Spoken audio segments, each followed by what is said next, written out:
Vamos a continuar con la segunda sesión, que es, bueno, como veis en la pizarra, vamos en la pantalla, introducción al modelado conceptual, modelo semántico de un proyecto de humanidades digitales, y está con nosotros el profesor José Luis Fernández Bindel, profesor titular del Departamento de Inteligencia Artificial de la UNED y compañero mío también.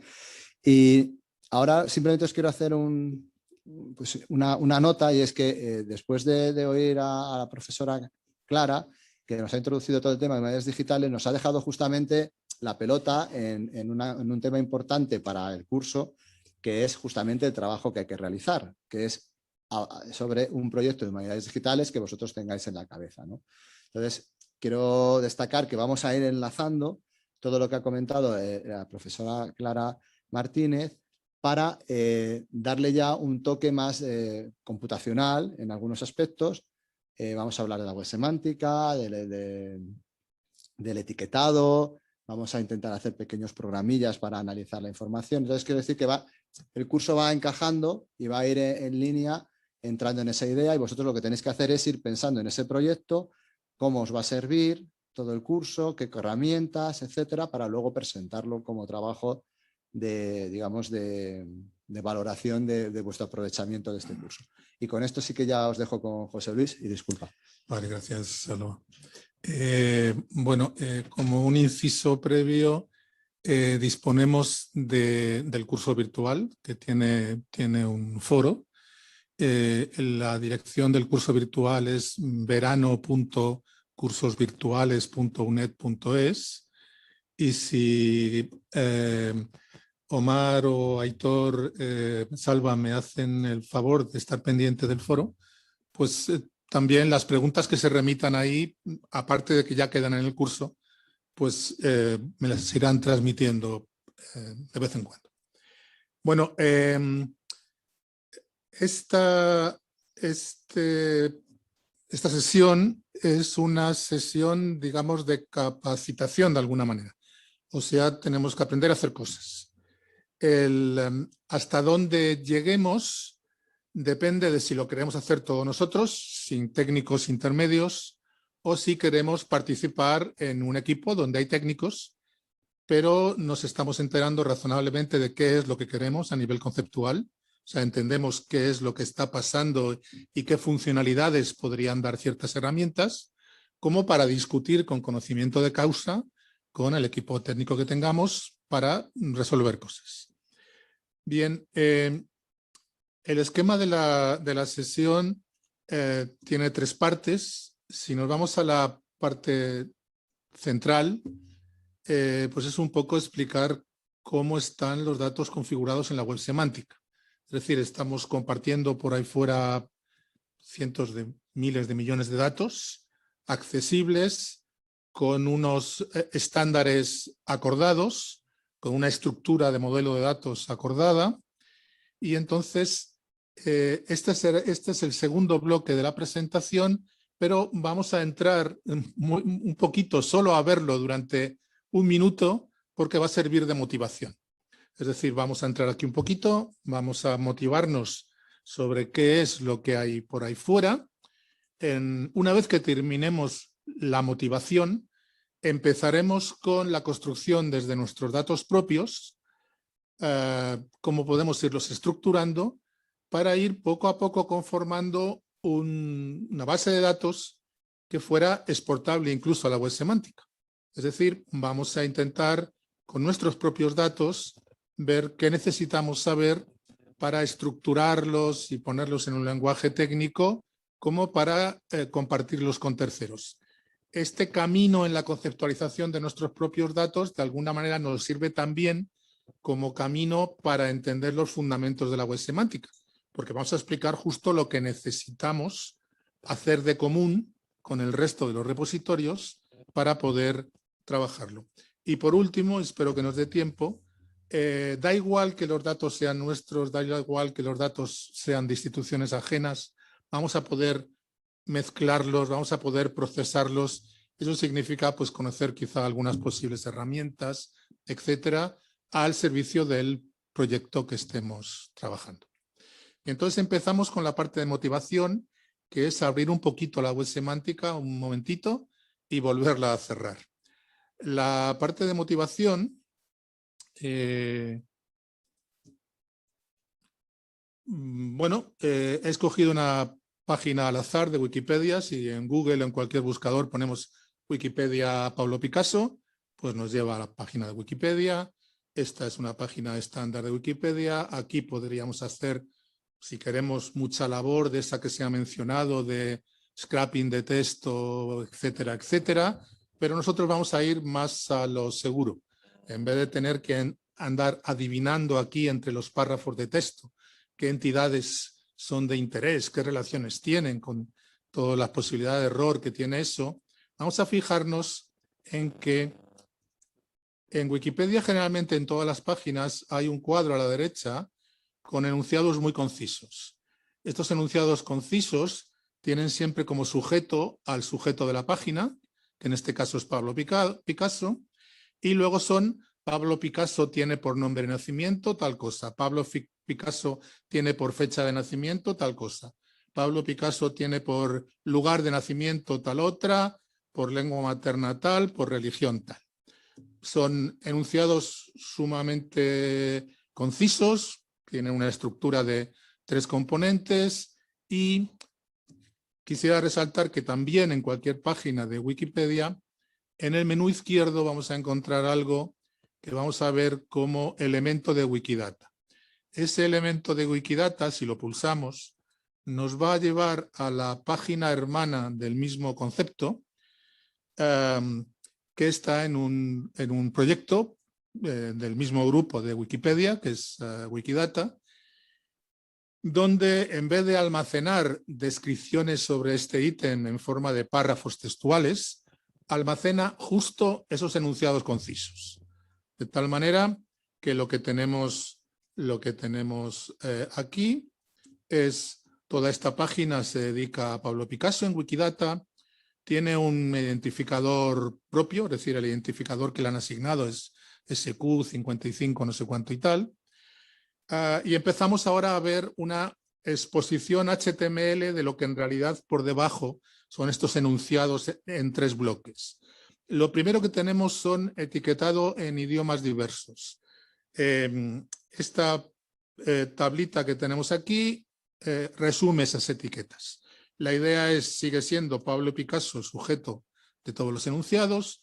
Pablo Picasso tiene por etiqueta principal en inglés esta, tiene por descripción en inglés esto, tiene por etiquetas alternativas en inglés esto, se puede ver otros muchos idiomas y tendremos pues un montón de enunciados de qué etiqueta en un determinado idioma tiene asignada Pablo Picasso, etiqueta principal, qué descripción tiene asignada, qué etiquetas alternativas tiene asignadas. Una vez que pasamos por todo este montón, esta colección de etiquetas textuales, pues vamos luego a statements, enunciados, de otro estilo, siempre con el sujeto Pablo Picasso. En este caso, Pablo Picasso es una instancia pertenece a la clase de seres humanos, parece un enunciado prescindible desde nuestro conocimiento común, pero a la máquina le interesa separar los ítems que son personas de los ítems que son botijos, pues para poder andar un poco respondiendo a consultas sobre el tema, ¿no? Tiene estos enunciados. Pablo Picasso tiene por imagen asignada aquí dentro esta, sexo, género, país de nacimiento, nombre, en fin, tiene un montón de enunciados que son todos enunciados así totalmente concisos. Bueno, esto es una cierta idea de que en Wikidata, al contrario que en Wikipedia, lo que tenemos es una base de datos, ya muy concisamente construida, con estos enunciados de tres bloques, y como toda base de datos es consultable. Este es un repositorio de la web semántica, tiene un punto de consulta que no me está cargando. Por algún motivo no me lo está cargando.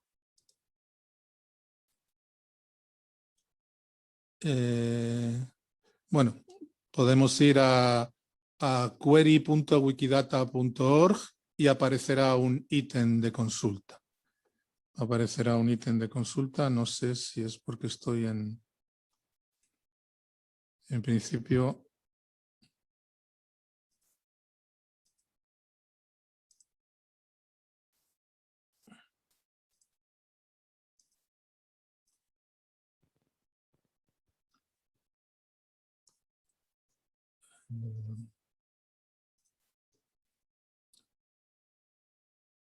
Bueno, espero que el resto de los iframes me carguen correctamente. Simplemente, igual que teníamos una página con datos sobre Picasso, podemos hacer consultas sobre dame todos los creadores que hayan nacido en no sé dónde, aparecerán cientos de enunciados. Si no me carga estos iframe, vamos a ver problemas. Bueno, hemos hecho una entrada un poco en lo que es la web semántica. Nos ha quedado pendiente ver el interfaz de consulta, que ahora lo veremos. Y volvemos un poco con esa motivación, la de poder descargarnos 300.000 datos de algo, o sea, hacer una consulta a Wikidata y de repente recoger en una tabla, es como consultar a todo Wikipedia, recoger en una tabla un montón de resultados. Bien, y ahora vamos de esta motivación a algo más cercano a nosotros, que es el hecho de tener datos propios. Tenemos nuestro cuaderno de datos propio, de alguna manera, ¿no?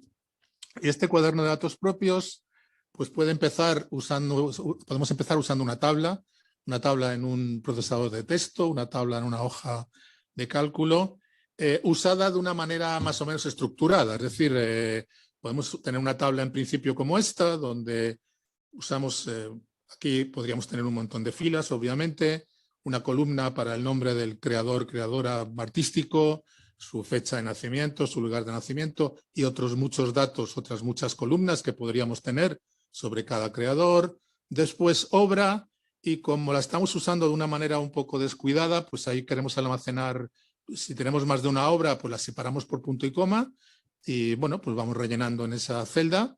De momento es para nosotros. Sobre cada obra también podríamos introducir algunas otras columnas, como la técnica en la que se ha realizado, si es óleo, si es no sé qué, el museo en el que está.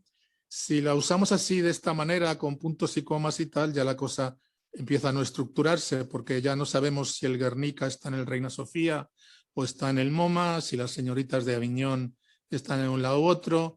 Normalmente esto, cuando uno maneja una tabla de Excel, una tabla, pues se soluciona a veces simplemente pues duplicando las columnas, las filas, perdón. Toda esta fila de Pablo Picasso la duplicamos de tal manera que esta ambigüedad que teníamos aquí de que el Guernica está en el Reina Sofía, las señoritas de Aviñón están en el MoMA, pues se deshace, pero en todo caso estamos estructurando en la medida de lo posible nuestros datos con las herramientas que disponemos, en principio para hacer un uso personal de los datos. O sea, nosotros accedemos a este cuaderno de apuntes y sinceramente pues simplemente lo que hacemos es leer, buscar cosas, pero claro, ¿qué ocurre cuando tenemos almacenados ya 1.000, 2.000, 3.000 datos? Que necesitamos obviamente la ayuda, la intermediación de un sistema, aunque solo sea para consultar, para filtrar, para ir a nuestros datos y decir, no quiero perder mucho tiempo, pero quiero exactamente todos los pintores de este movimiento en esta zona geográfica y que aparezcan justo esos registros y no otros. Entonces, en el camino hacia la automatización, lo que sí se nos exige es presentarle a la máquina los datos en forma en que lo pueda procesar, estructurarlo. Hay varias vías de estructurar nuestros datos propios. La más usual es hacerlo como una base de datos relacional. Es decir, por ejemplo, esa tabla en la que teníamos todo mezclado, pues al final la vamos troceando en tablas más concretas. Por ejemplo, podemos tener una tabla exclusivamente sobre datos personales del creador. O sea, Pablo Picasso, George Braque, su fecha de nacimiento, su lugar de nacimiento, el padre, la madre, lo que sea. Una tabla solo para datos concretos personales del creador. Otra tabla con datos sobre museos, el Prado, la fecha de fundación, en qué ciudad está. Otra tabla con datos en concreto sobre las obras, Guernica, si se hizo en óleo, qué hay, anchura, altura, no sé cuánto, etcétera, tiene. Y luego, pues, normalmente lo que hay es maneras de enlazar estas tablas, también quizá con otras tablas dedicadas solo a enlazar creador-obra. Es decir, entonces, allí sabemos que Velázquez pintó las Meninas, pues si vamos a la tabla de Velázquez, pues tendremos información adicional sobre Velázquez. Si vamos a la tabla de obras, tendremos información adicional sobre las Meninas, también sobre obras y museos.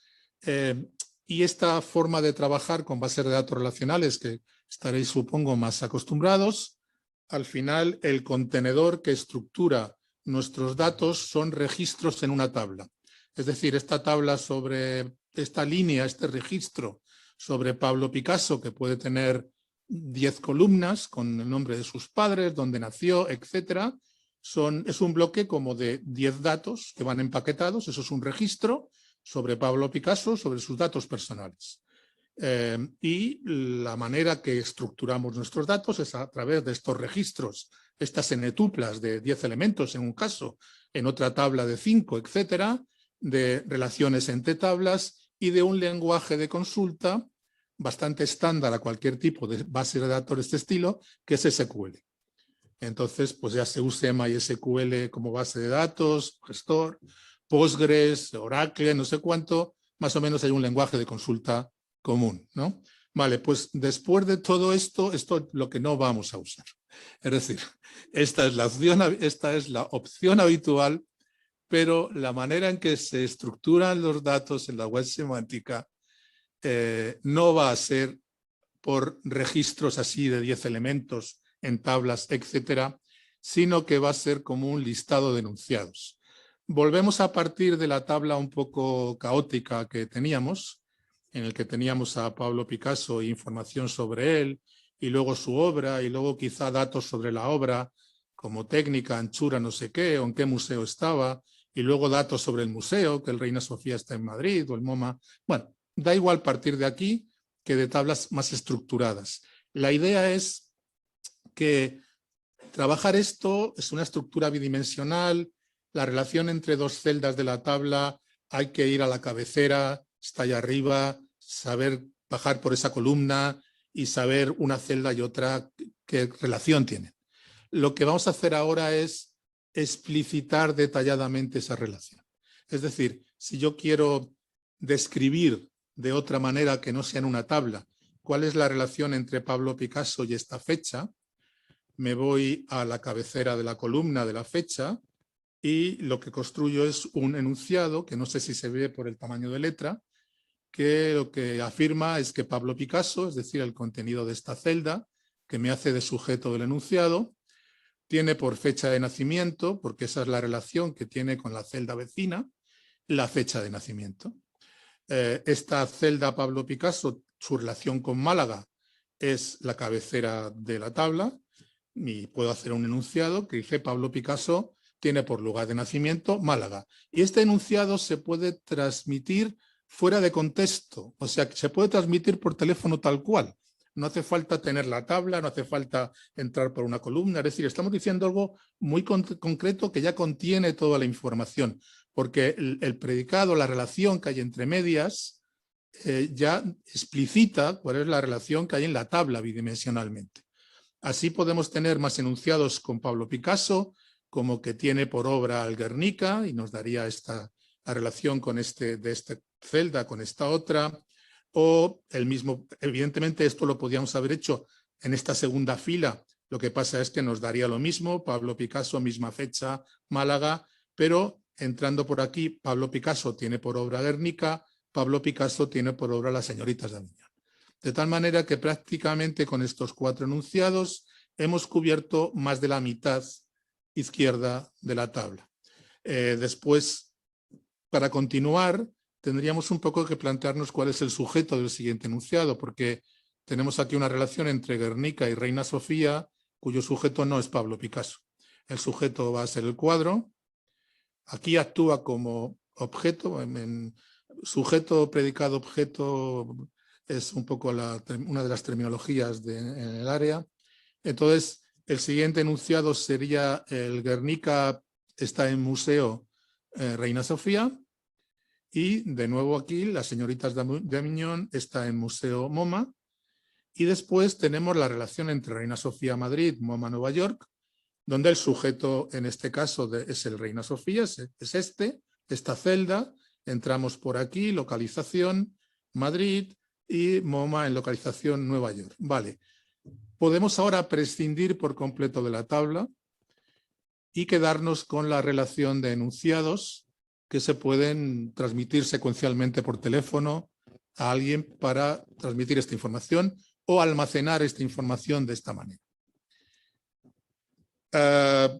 Nuestra estructura de datos no van a ser ya registros de una tabla de longitud 10 o 15 o 20 en tablas, van a ser enunciados a secas, sujeto, predicado, objeto, siempre como tripletas, o sea, le vamos a llamarlos ternas o tripletas, porque tienen 3 componentes.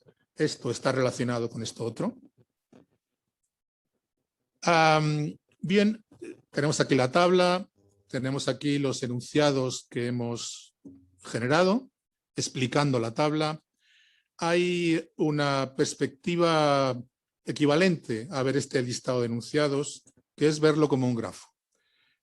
Cada enunciado en realidad va a ser lo que hay de un nodo siguiendo por la flechita al otro nodo. Aquí tenemos que de Pablo Picasso salen 4 flechas porque es el sujeto de 4 enunciados. Hay tantos enunciados como flechas. En la primera es Pablo Picasso, tiene por fecha de nacimiento y llegamos a un nodo con la fecha de nacimiento. Pablo Picasso tiene por obra el Guernica, etc. Hay nodos que van a ser objeto de un enunciado, pero van a ser sujeto de otro. Aquí tenemos Guernica en Museo Reina Sofía o Reina Sofía en localización Madrid. No necesariamente siempre obtenemos una estructura como de árbol, porque Pablo Picasso podría ser el objeto de otro nodo que estuviera aquí, de un cónyuge, de lo que fuera. Es decir, la estructura que tenemos es más un mapa de metro, un grafo, que un árbol. Y entonces cada nodo es un concepto, es una entidad, y la relación entre nodos pues es el camino, la flecha que va de uno a otro. Bien, entonces esto nos lleva a que estas bases de datos que gestionan en realidad listados de enunciados se suelen conocer como bases de datos orientadas a grafos o base de datos como grafos. O sea, porque nos quedamos un poco con esta perspectiva visual. Evidentemente no se almacena un dibujo, no se almacena esto, pero sí una estructura equivalente que es la estructura de enunciados. Vale. Relaciones podía haber muchas. Las relaciones que hay entre Pablo Picasso y Málaga es lugar de nacimiento, ser padre de, ser creador, ser parte de una molécula si eres otra más pequeñita. Hay muchísimas relaciones que dependen mucho de qué y qué se relacionan. Hay relaciones entre personas que son relaciones familiares, hay relaciones de persona con obras creativas que son el ser el autor de, pero curiosamente, bueno, curiosamente no, forma parte de la manera en que conceptualizamos las cosas. Hay una relación en concreto que aparece en todos los ámbitos, que es la de ser de una determinada categoría. O sea, Pablo Picasso es un pintor, pertenece a la clase de los pintores, o es una persona, o es otras cosas, ¿no? Eso pues está ahí. La relación se puede también expresar de muchas maneras, como pertenece a, tiene por tipo, tiene por categoría, lo que sea. Lo que sí ocurre es que ya Pablo Picasso es un término pintor sigue siendo un término, persona sigue siendo un término, la relación es igual de relación que la del lugar de nacimiento, pero ocurre que el papel de pintor o el de persona aquí es el de agrupador de conceptos, el de generador de colecciones. O sea, aquí pintor es algo al que se va a poder añadir Pablo Picasso porque es pintor, Velázquez, Goya, etc. Entonces, bueno, y esto ocurre con los creadores. Tendríamos, si fuera un grafo, tendríamos lo mismo, es decir, Picasso, relación es con persona o relación es con pintor, como tendríamos, como hemos explicado antes de cómo representarlo en grafos. Si entramos en lo que podría ser la tabla relacional de obras, el Guernica es, por ejemplo, una pintura o es una obra de arte o es como queramos categorizarla, no necesariamente una sola categoría. Y eso pues tendría una representación parecida. En lo que respecta al Prado, es una institución o es un museo. La relación es, puesto que es un poco omnipresente porque va a aparecer, más allá de las relaciones que haya en cada una de las tablas, la relación de agrupación, de categorización de un elemento con su categoría, pues va a aparecer siempre. Bien, podría parecer que si tenemos instancias, si tenemos elementos a un cierto nivel, como son París, Cervantes, no sé, la Dama de Elche o cualquier otra cosa, y luego hablamos de categorías, hablamos de pintores, obras de arte, no sé cuánto, que a lo mejor necesitaríamos, y podríamos haberlo implementado así, un metalenguaje. O sea, quiero decir, las categorías a lo mejor hay que sintácticamente describirlas de otra manera, hablarían sobre las instancias, pero no ese es el caso en el modelado de datos de la web semántica, en principio. Aquí persona es una categoría, agrupa personas, Picasso es persona, también lo sería Cervantes, lo sería Bob Dylan, pero no deja de ser un término que se relaciona con otro. O sea, Picasso es un término de nuestra base de datos que tiene una relación muy utilizada, que es la relación es o de ser del tipo, y con otro término que es persona. No hay mucho más. Pero sí que es verdad que vamos, dentro de que el lenguaje este es plano y no tenemos metalenguaje, todo está al mismo nivel, sí que es interesante de alguna manera resaltar lo que son agrupadores de lo que no lo son.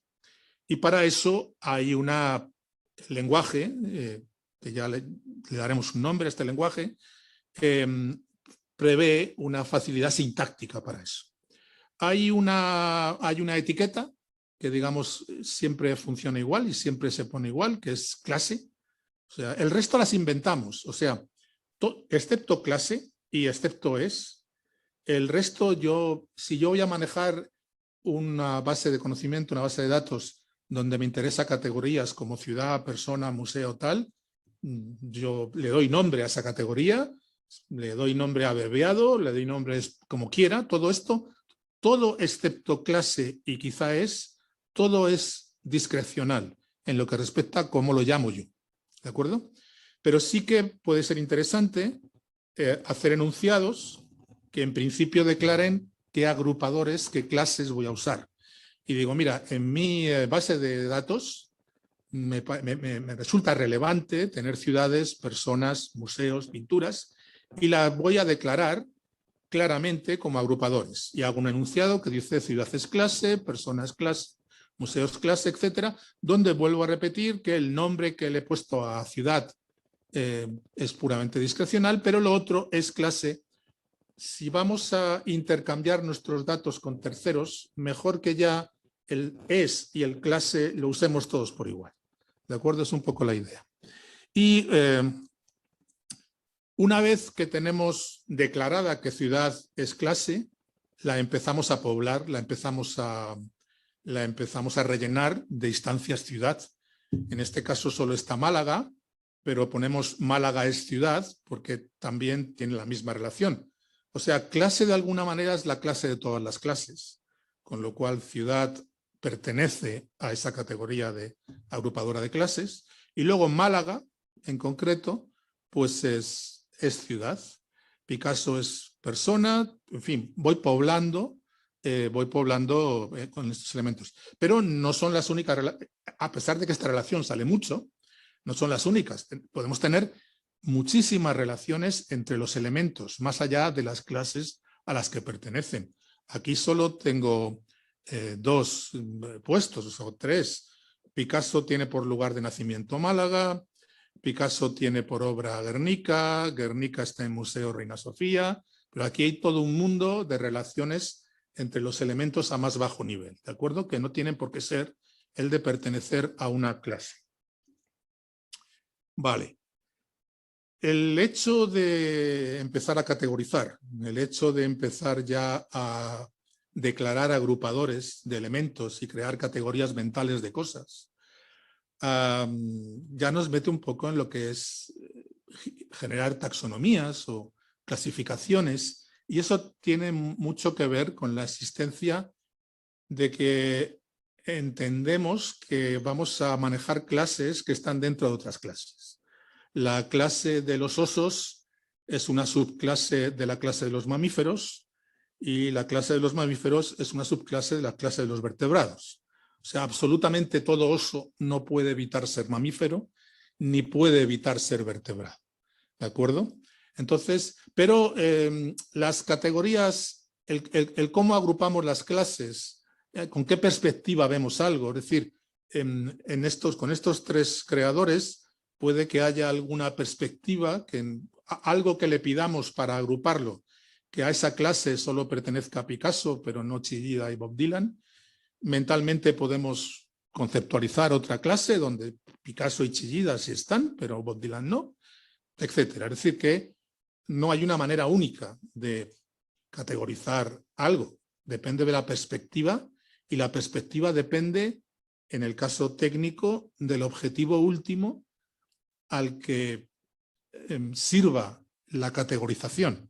O sea, no es que nos deje muy contentos mentalmente con lo bien que hemos estructurado algo, sino que si vamos a programar algo con unas categorías es porque tenemos una serie de fines y las categorías corresponden a estos fines.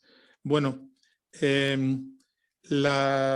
sintácticamente solo teníamos una forma de declarar que creador artístico es clase y que artista visual o artista plástico es clase.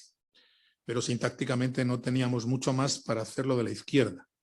Y ahora el lenguaje provee de otra facilidad, que es la de definir que algo es subclase de otra cosa.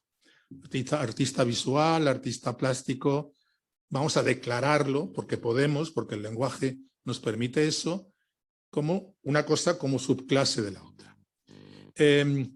Si tenemos que algo es subclase, A es subclase de U, y luego por dar más ejemplos, que B también es subclase de U, lo que estamos afirmando, hay que tener cuidado con lo que estamos afirmando y con lo que no estamos afirmando. Estamos afirmando exactamente eso. Todos los A's son U, como le pasa a los osos con los mamíferos. Lo de abajo es B subclase U, que es algo independiente. Todos los B's son U, ¿de acuerdo? Pero nada más. Es decir, todo el que tenga la propiedad de ser A no puede dejar de ser U. Todo el que tenga la propiedad de ser B no puede dejar de ser U. Eso sería algo parecido a lo que hay a la derecha, donde el A y el B podrían crecer, o sea, el A podría llenar todo el U, el B también, el B podría no tener nada en común con el A, o sí, no sabemos más.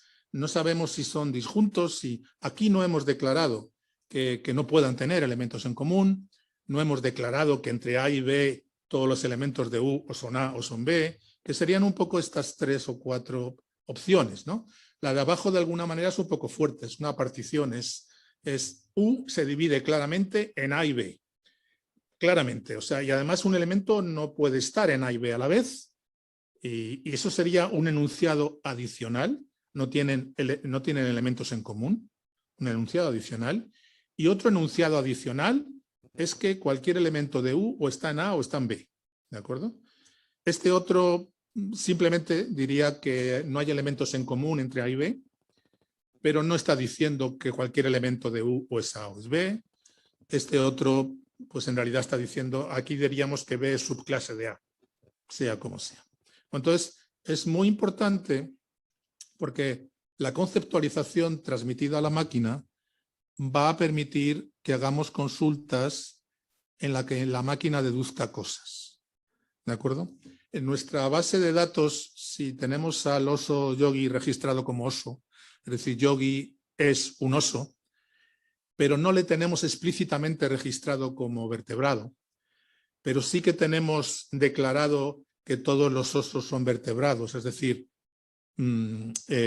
oso subclase de vertebrados. Cuando yo le pregunto al sistema, dame todos los vertebrados que tenga, me va a dar a Yogi, aunque explícitamente no lo hubiera etiquetado como vertebrado, porque hay otro sitio en el que estoy diciendo que todos los osos son vertebrados, ¿de acuerdo? Entonces, la parte importante de las facilidades sintácticas en la conceptualización, cuando ya lo manejan bases de datos de este estilo, es que la conceptualización está al servicio de hacer búsquedas más rápidas, pero también que haga deducciones de un conocimiento que no está explícito, pero implícitamente se puede deducir, se puede inferir. Siendo lo mínimo que nos da el lenguaje este en su estado más básico son, ya hemos mencionado clases y subclases, hemos mencionado pues esto, hemos mencionado que pintor es una subclase de persona y persona es clase, como Picasso está definido explícitamente como pintor, aunque no esté definido explícitamente como persona, el sistema puede deducir que Picasso también es persona, puede deducir este enlace que falta, ¿de acuerdo? Estos serían clases y subclases. Para eso tendríamos que haber declarado inicialmente esto, pues que persona es clase, que pintor es subclase de persona. Bien, esto en lo que respecta a clases y subclases. Algo que hemos dado por hecho, que son estos términos intermedios, que son las relaciones entre el sujeto y el objeto, también se puede explícitamente al principio declarar que eso va a ser una relación y luego usarla. Y estamos en, este tiene obra, que es la relación, o tiene por obra, la relación que hay entre Picasso y Guernica, que está en el medio de ese enunciado, puede acabar siendo sujeto de un enunciado de nuestra base, simplemente para explicar qué es eso de tiene por obra. Entonces, hay un enunciado que dice simplemente tiene por obra, y aquí está el sujeto, es del tipo relación. O sea, es de estas cosas que vamos a colocar en el medio para relacionar a Picasso con el Guernica, ¿de acuerdo? Y adicionalmente, para ayudar también a la deducción, tiene por obra, se aplica, o sea, tiene sentido aplicarlo a personas. Las personas tienen por obra y eso nos lleva a, en este caso, pinturas. No vamos a, podrían ser obras creativas, lo que sea, pero vamos, en principio lo que declaramos es que el tiene obra, que es una relación, ¿a qué tipo de conjuntos se aplica y a qué tipo de conjuntos no lleva? Como es una relación, lo razonable es que se aplique sobre personas y tiene por obra nos lleva a obras. En este caso hemos puesto pintura.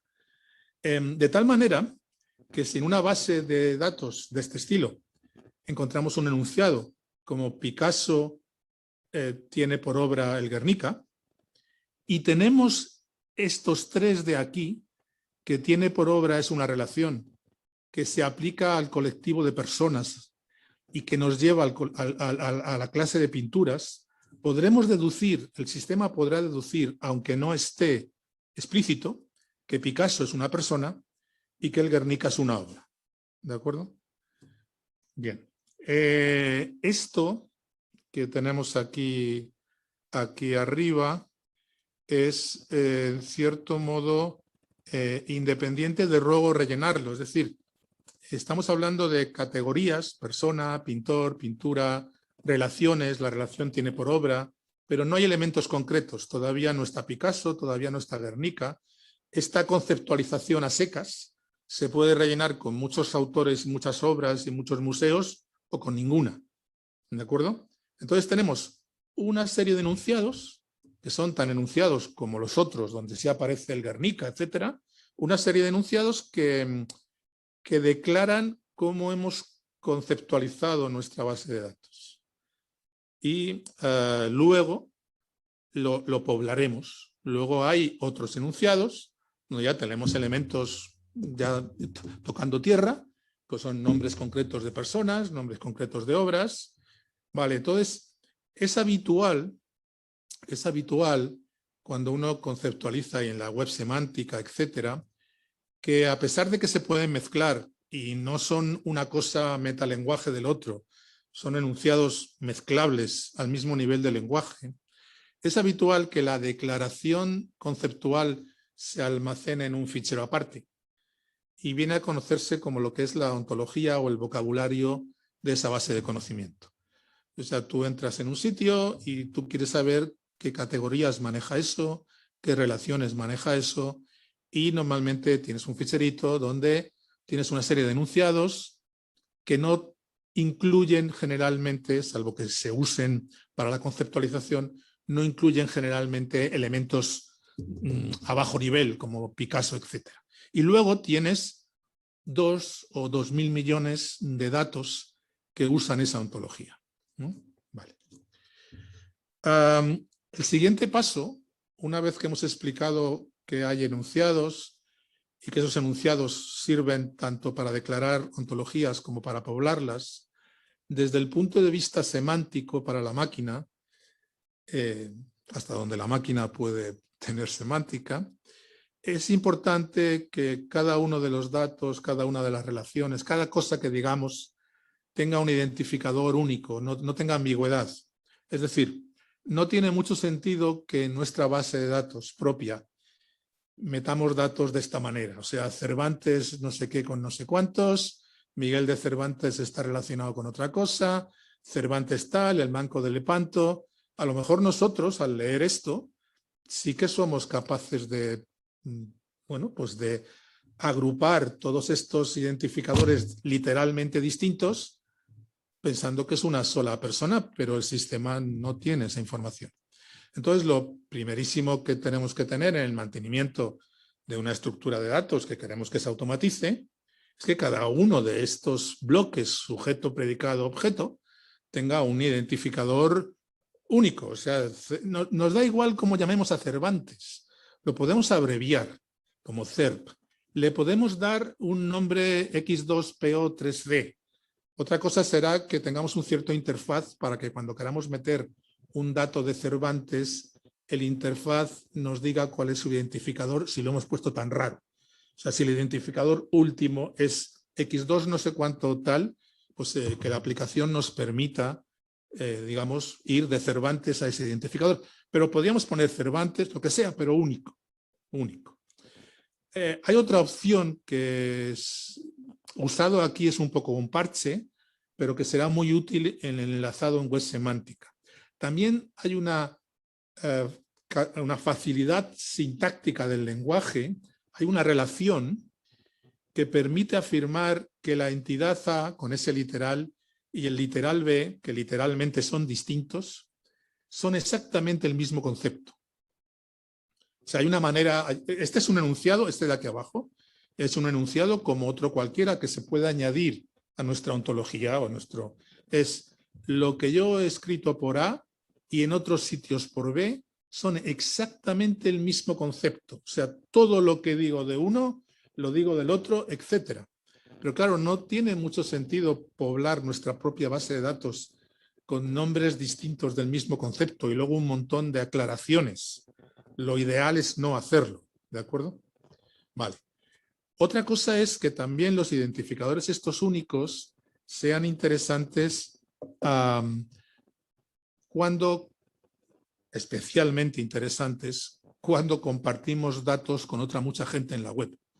Porque la idea es que no tengamos que pedir permiso a nadie para editar nuestros datos.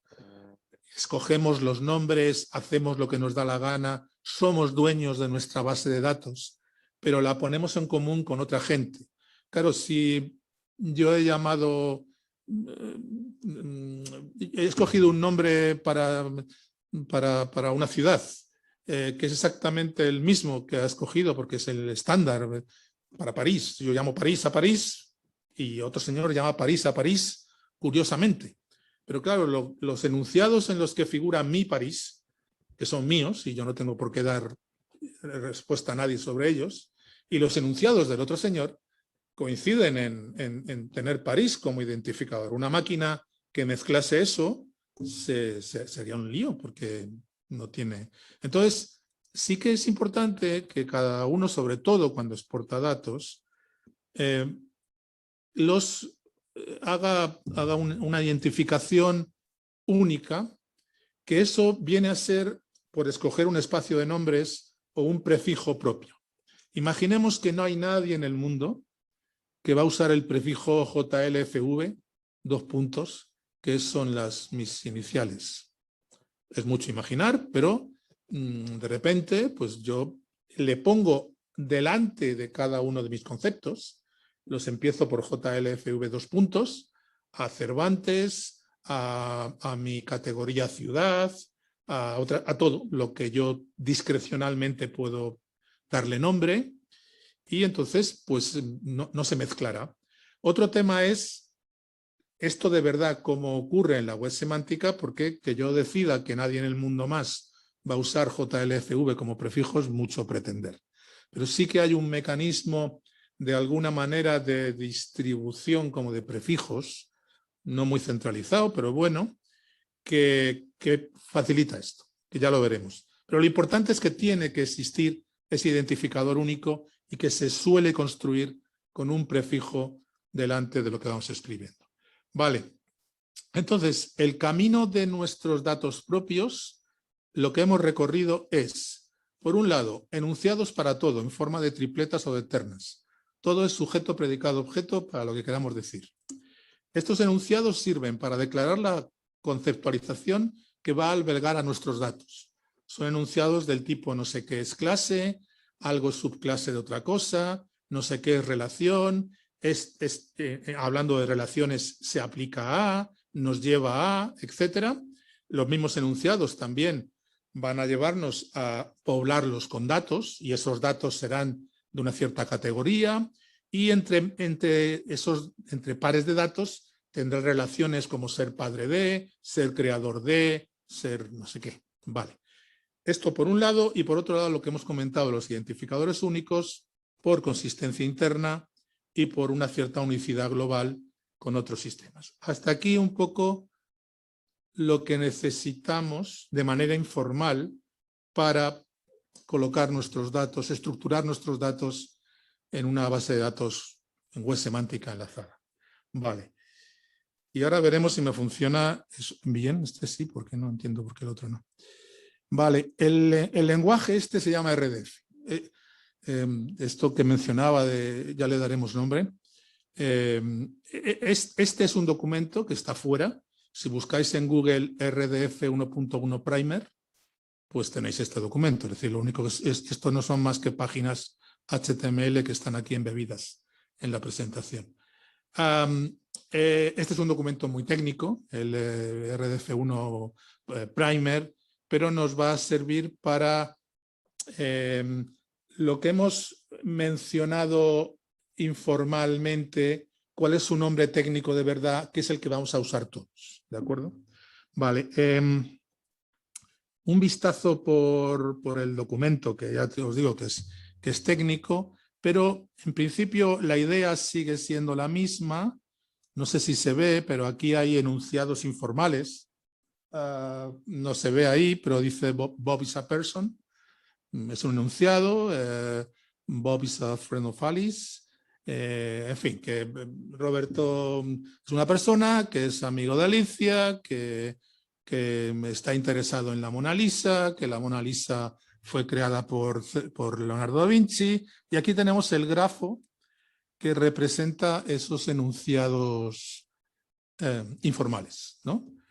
Bob está interesado en la Mona Lisa fue creada por Leonardo da Vinci, Bob nació el 14 de julio de tal, en fin, bueno, esto es. Enseguida entramos a esto que pone Iris, que son los identificadores. Anticipo porque ya estamos llegando, realmente, no anticipo mucho. Esos prefijos que vamos a colocar delante de cómo llamamos las cosas van a tener la horrible forma de una dirección web, incluso a veces larga. O sea, mi prefijo JLFV va a ser una cosa como http://JLFV no sé cuánto que se supone que si esa dirección URL está dentro de mi institución, razonablemente yo la puedo usar sin entrar en conflicto con alguien. O sea, eso es un poco la idea. Es decir, esta idea de que los identificadores tengan forma de dirección URL, esos prefijos que ponemos, complican muchísimo la lectura. O sea, nadie habla RDF nativo, es sumamente farragoso. Para cada cosa que hablamos del concepto de cuadro, delante tiene una dirección URL previa que es la de mi espacio de nombres, mi dirección URL delante de eso. Y eso es lo que vais a encontrar aquí como Iris. Hay una cierta variedad ahí. Luego, lo que vemos aquí como literales es cuándo nos podemos ahorrar esa dirección URL. Por ejemplo, Bob sí es interesante que tenga ese prefijo largo, porque eso hace a ese concepto único, o sea, es ese Bob. Si yo estoy diciendo cosas de Bob en mi base de datos, no quiero que sea otro Bob. O sea, yo quiero que sea ese. Le pongo una dirección URL larguísima, que es mía, y luego /Bob, y digo cosas de él, ¿de acuerdo? Pero para poner 14 de julio de 1990 sería un cierto despilfarro poner primero la URL y después. Entonces hay solamente en la tercera componente del enunciado, solo en los objetos, y cuando los objetos son de este estilo literal, cuando los objetos se pueden ver como un literal de tipo fecha, o un literal de tipo coordenadas geográficas, o un literal de tipo enteros, si estamos diciendo que tiene 32 elementos, ponerle un URL grande y tal, no lo podemos evitar. Entonces, exclusivamente tercera componente de los enunciados, pueden prescindir, no tienen por qué tener ese prefijo, y pueden ser literales a secas. Y podemos decir qué tipo de literal de otra manera, como que es un entero, que es una, cómo interpretarlo, que es una fecha, que son coordenadas geográficas, pero un literal, sin URL. Vale. Bien. No hay, bueno, hay ciertas consideraciones y viendo un poquito, vale, la parte interesante del asunto, donde pone aquí vocabularios RDF. Esto es lo que habíamos hablado como vocabularios u ontologías, todavía muy light, pero que son conceptualizaciones. Es decir, esto que aparece aquí es cómo vamos a llamar en todo el mundo mundial, cómo nos vamos a poner de acuerdo para lo que antes llamábamos la relación es o clase. Entonces, cada vez que queramos decir que algo... Bueno, el es este type, ¿de acuerdo? Es, para decir es... El type tiene también una URL larga que es la de quienes han definido el vocabulario. O sea, ese type no es un type cualquiera. Hay una URL larguísima que dice que ese type semánticamente es ese, ¿de acuerdo? Lo vamos a poder ver abreviado enseguida con algo con 2 puntos, pero ese RDF 2 puntos que yo creo que no se ve en pantalla bien, esa relación es RDF 2 puntos type.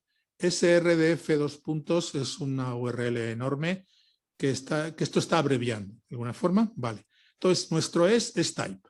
De tal manera que ahora Picasso RDF type persona, persona RDF type clase. Pero lo que es clase, lo que es el agrupador de todas las clases, tampoco se llama clase a secas, sino class. Bueno, en el estándar inicialmente. Entonces, y entonces tenemos que algo sea de tipo clase, por ejemplo, persona es de tipo clase, será persona, RDF type, RDFS class. ¿De acuerdo? Entonces lo que tenemos son lo que llamábamos relación, aquí lo vamos a ver como property, o sea, que algo sea una relación es que algo es de tipo property, que es lo que vamos a colocar entre medias. Lo que hablábamos en una propiedad, las dos filas de abajo, lo que decíamos que se aplica a es lo que vamos a llamar el dominio de la propiedad, domain, aquí.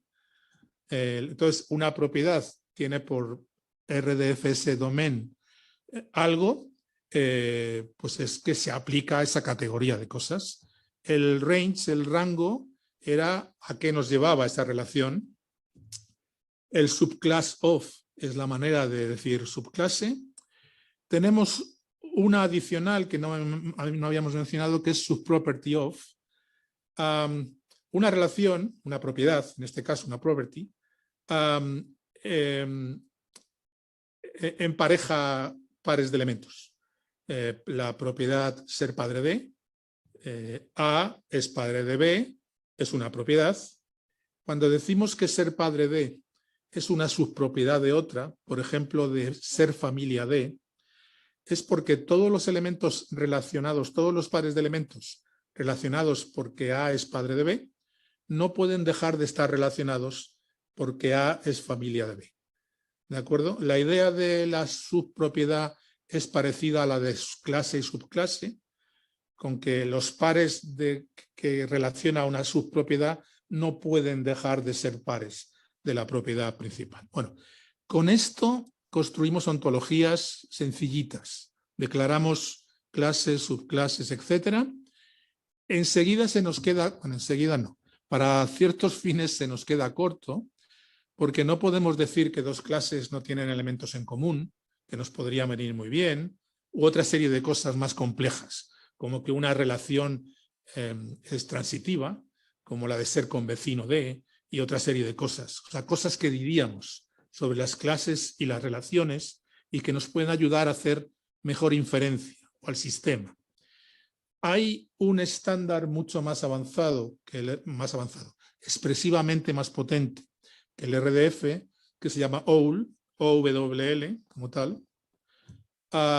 Ese OWL tiene facilidades sintácticas para declarar cosas como que una relación es simétrica, la relación ser familiar de, o que dos clases son disjuntas, no tienen elementos en común, y otra serie de cosas, que en realidad solo se usan cuando la conceptualización, digamos, es muy elaborada y hay mucha clase de subclase y queremos precisar muchas cosas sobre ello. Si la conceptualización es más planita y nos sirve como mero albergue de conceptos, casi como un esquema de base de datos sin mucha inferencia, no tenemos por qué usar OWL, porque los algoritmos que intentan deducir con eso tardan mucho más.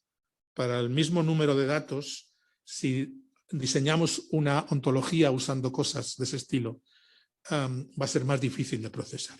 Bueno, después de todo este rollo, no sé si se está siguiendo razonablemente.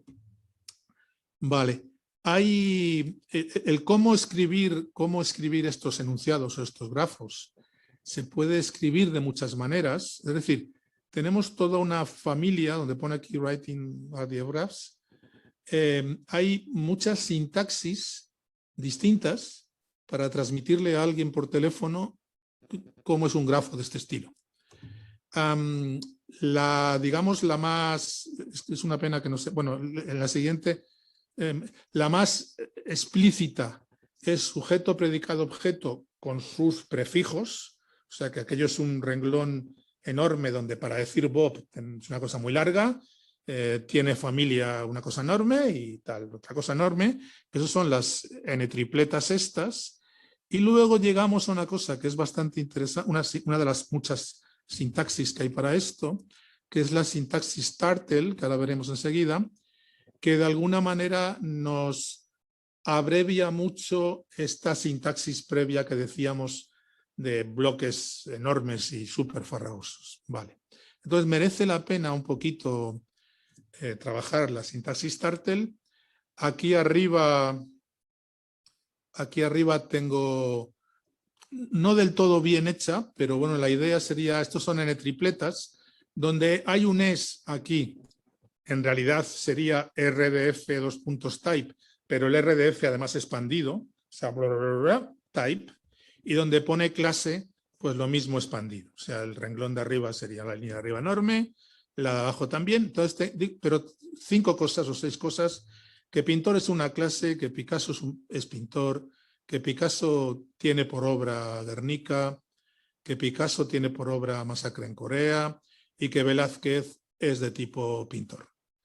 Bueno, más o menos farragoso, aquí había que expandirlo más. Si esto lo quisiéramos abreviar en Turtle, tendríamos, bien, fundamentalmente 2 facilidades de abreviatura interesante.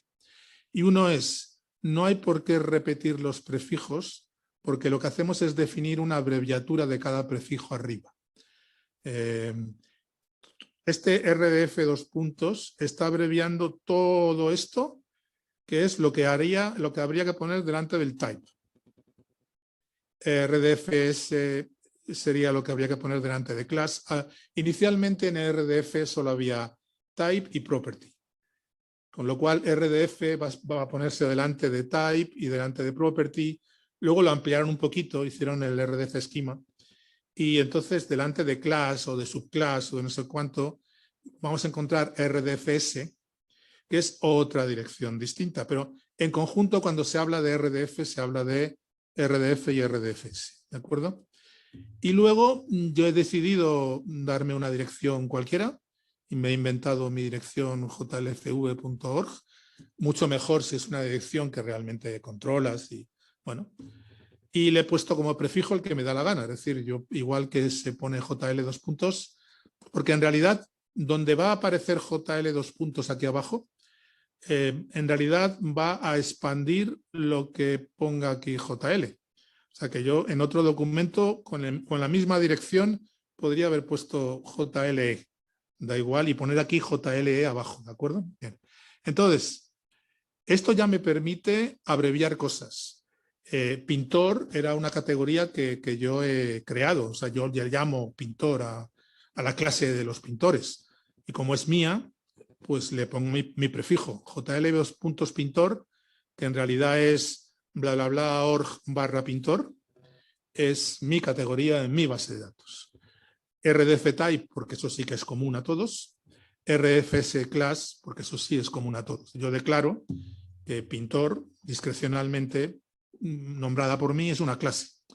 Ahora, y lo acabo con un punto, como acababa con un punto lo de arriba también. Vale. Ahora tengo a Picasso, que está en 3 enunciados. Esto me permite algo parecido a hacer oraciones subordinadas, de alguna forma. Yo empiezo diciendo que Picasso es del tipo pintor, ¿no? JL Picasso, rdf::type, JL pintor. Cuando pongo un punto y coma, es porque abro enunciado nuevo, pero reutilizo el sujeto del anterior. O sea, punto y coma, lo que hay detrás de punto y coma, sigue teniendo por sujeto a Picasso y luego lo que diga. Entonces, ese punto y coma ahora tiene por obra el Guernica, pero ya sabemos que es Picasso porque hay un punto y coma. Cada vez que aparece un punto y coma, reutilizo el sujeto anterior. Y cada vez que hay una coma, lo que reutilizo es tanto el sujeto como el predicado anterior. Solo añado la tercera componente. Es decir, esto de aquí abajo, puesto que hay un punto y coma delante, sigue siendo Picasso. Picasso tiene por obra el Guernica. Y cuando me encuentro una coma, es porque reutilizo tanto Picasso como obra Y ahora digo que Picasso tiene por obra Masacre en Corea. ¿De acuerdo? Esto me permite abreviar un poco y luego pues otros enunciados ya sobre Velázquez, pues como sea. Se ve un poco la capacidad, un poco de abreviación, ¿verdad? Vale. Hay un conversor en línea que no he puesto la dirección, pero la podéis encontrar como EasyRDF, EasyRDF. Es un conversor en línea que lo único que tiene, no sé si en el modo presentación me va a dejar hacerlo. A ver si puedo copiar y pegar.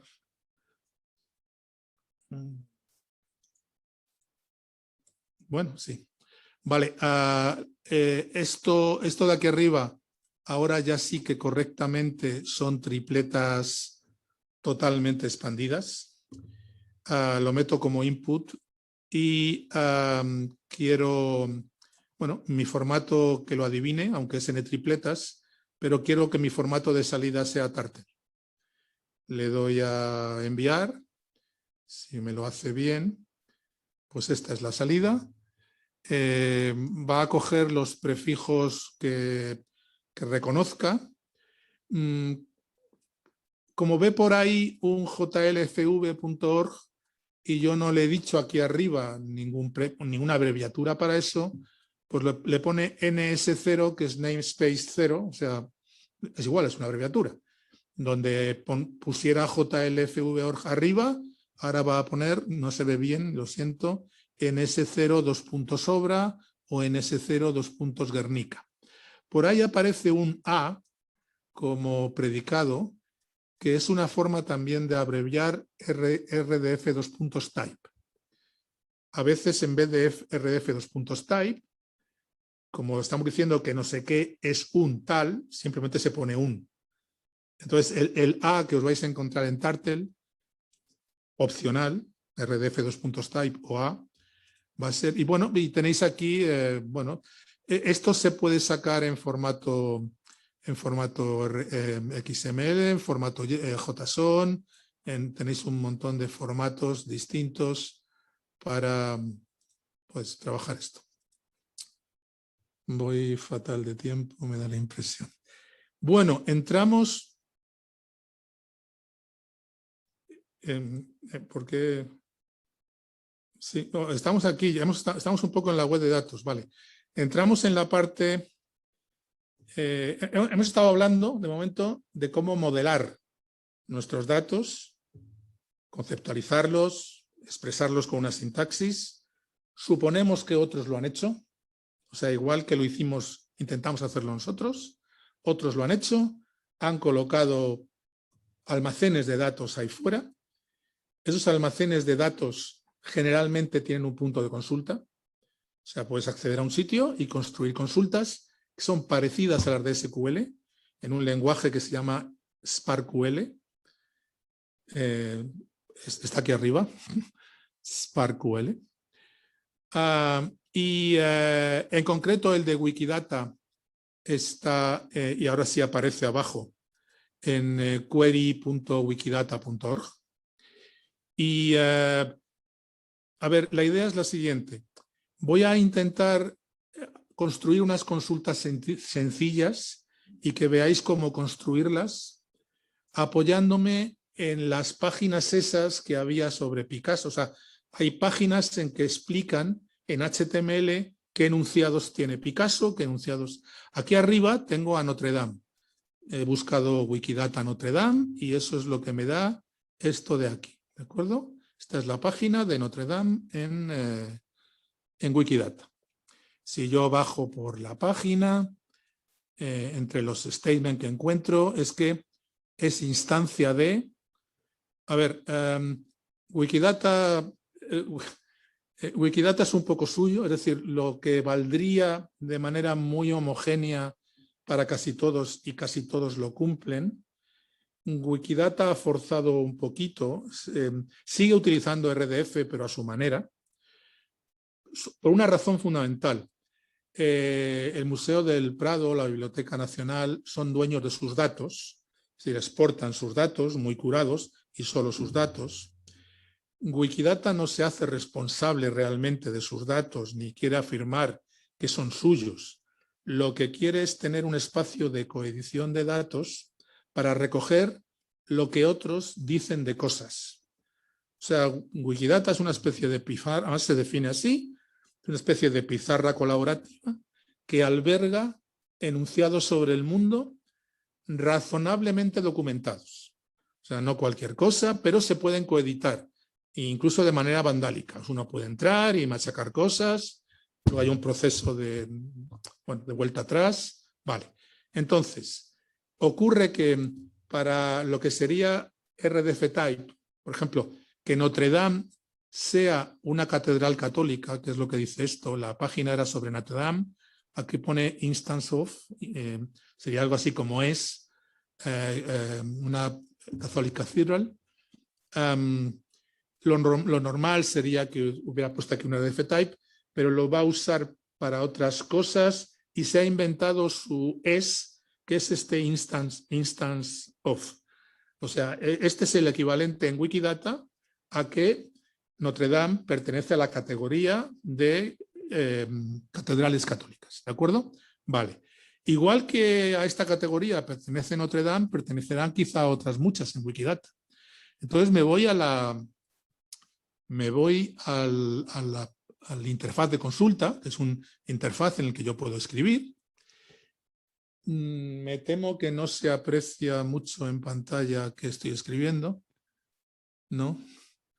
Bueno, es que si le doy a ampliar, bueno, es algo parecido, es que esto complica un poco. Bueno, voy a intentar narrar qué es lo que está pasando en pantalla y os facilito luego el enlace a la presentación y la podéis ejecutar en algún momento. Vale, las preguntas aquí son parecido a las de SQL. Hay un where, que es el que tiene el patrón de consulta, o sea, lo que yo le pido que vea si coincide. Y en ese where, es que no sé si puedo... Bueno, a ver, si me coloco encima de... a ver, Wikidata tiene un problema añadido y es que ha escogido identificadores totalmente abstractos para las cosas. Acordaros que a Picasso le llamaba Q no sé cuántos. Por Q empiezan casi todos los sujetos o objetos. Q327. Lo que pasa es que luego tiene label, tiene etiquetas en español, en lo que sea, ¿no? Entonces, y tiene facilidades para buscar cuál es el. También lo pasa con las propiedades. La de ser instancia de, si nos colocamos con el cursor justamente encima, resulta que aparece property P31. Ese es el identificador de la propiedad ser de una cierta categoría. Entonces, yo en el patrón de consulta pongo mi variable, que es una interrogación ítem, o sea, es el nombre de una variable, yo le doy el nombre que quiera. Es el nombre de una variable, interrogación, cierre de interrogación ítem, o el nombre que yo quiera. Pongo P31, que es ser del tipo que, y después pongo, si me coloco encima de Catedral Católica en la página, me aparece una cosa como Q56 no sé cuánto tal, que es justo lo que tengo que poner debajo. Y de hecho, si me coloco encima de eso, emerge una explicación en español porque detecta Wikidata que mi browser, mi navegador está en español. Pero es que es más, si yo borrase eso y quisiera desde nada editarlo, yo pondría WDT y ahora veremos por qué. Y tengo la facilidad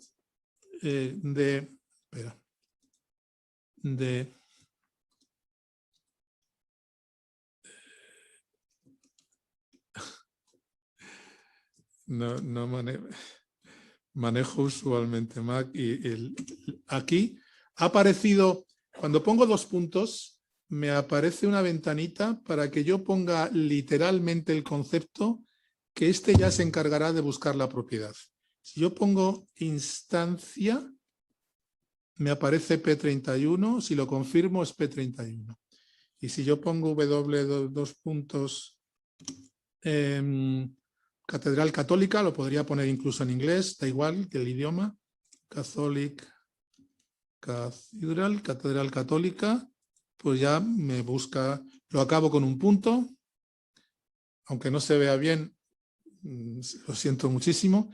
Y luego, como en ese enunciado que es el que yo quiero que vaya recorriendo, que es el nombre de una variable, propiedad P31 y que coincida con Catedral Católica, cada vez que ocurrirá para Notre Dame y ocurrirá para otras muchas.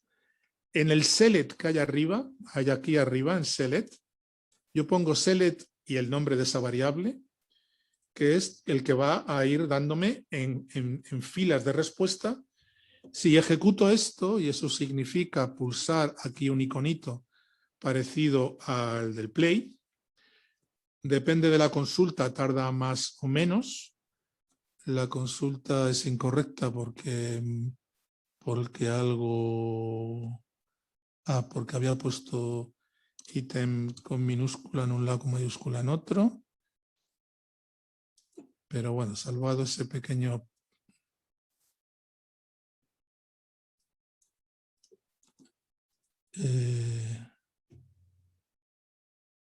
¿Por qué? ¿Qué pasa?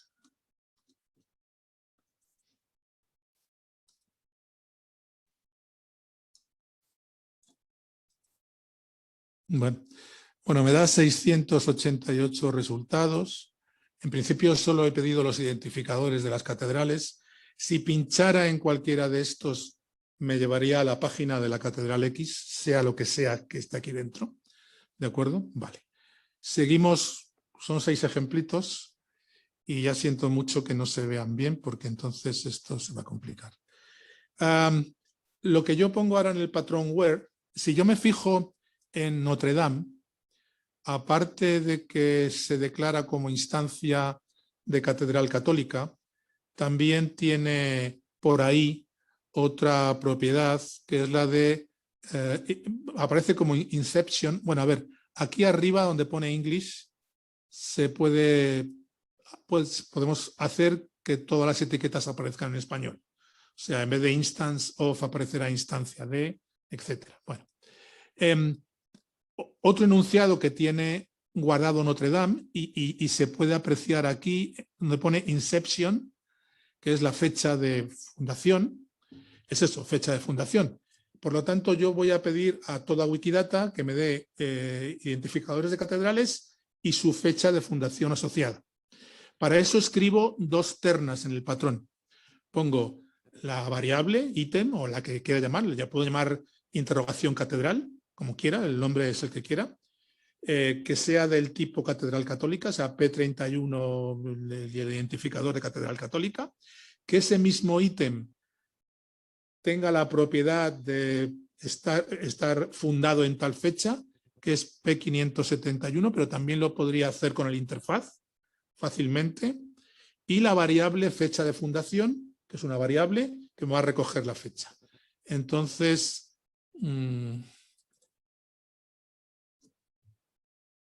se ejecuta y lo que ahora tendría sería una tabla con 2 columnas, porque había 2 variables en mi patrón de búsqueda y lo que ocurre es que pues, me va a dar en cada fila.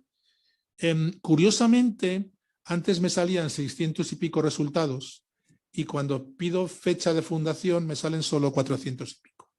¿Qué es lo que ocurre? Hay catedrales que no tienen fecha de fundación en la base esta. Y lo que estoy pidiendo en el patrón de consulta es que me cumpla las 2 cosas, que sea catedral y que tenga fecha de fundación. O sea, es un patrón en el que yo lo que pido es que donde coincida las 2 cosas. No puede dejar de tener fecha de fundación y ser además catedral. Por eso me salen menos resultados. Bueno, continuamos y Y a ver, en Notre Dame, entre otras propiedades que tiene, está este image, o sea, tiene por imagen, y esta es la imagen asociada. Si yo añado un tercer enunciado al patrón de búsqueda, que es ese ítem, esa variable catedral, tiene por imagen, que vuelvo a repetir, a ver, una cosa que no he mencionado, lo que hay en el medio, la relación en el patrón de búsqueda, el prefijo es WDT, 2 puntos, pero lo que haya a los lados, cuando no sea variable, cuando haya que poner algo, es WD 2 puntos, sin la T. O sea, en el medio WDT 2 puntos y en los lados. Entonces, si yo aquí pongo WDT 2 puntos y pongo imagen, me sugiere la propiedad P18, que es imagen ilustrativa del elemento. Pongo la variable imagen para albergar eso, y arriba en el select pido tanto el ítem catedral como la fecha de fundación como la imagen. Ejecuto esto y ahora el resultado es una tabla con 3 elementos. Me va a dar cada fila, el identificador de la catedral, su fecha y la imagen. Curiosamente, salen algún elemento más de los que antes salían solo con catedral y fecha, porque alguno tiene más de una imagen. Entonces, por eso se desdoblan algunas filas. ¿De acuerdo? Bueno, seguimos con este ejemplo que no se ve. Este ejemplo, lo que ahora quiero es no tener los identificadores raros, WD, no sé qué, aunque yo pinche y me vaya ahí, sino que aparezca el nombre de la catedral. Y eso lo tienen enunciados de tipo label. Estos enunciados son también estándar. RDFS 2 puntos label es lo que se suele usar para asignar la etiqueta principal a un. Entonces, manteniendo los 3 patrones de arriba, los 3 enunciados que venía preguntando, además sobre la misma variable ítem, que es la misma variable catedral, catedral esto, catedral lo otro, lo que digo es catedral label y una variable que va a albergar la etiqueta de la catedral en cada caso. ¿De acuerdo?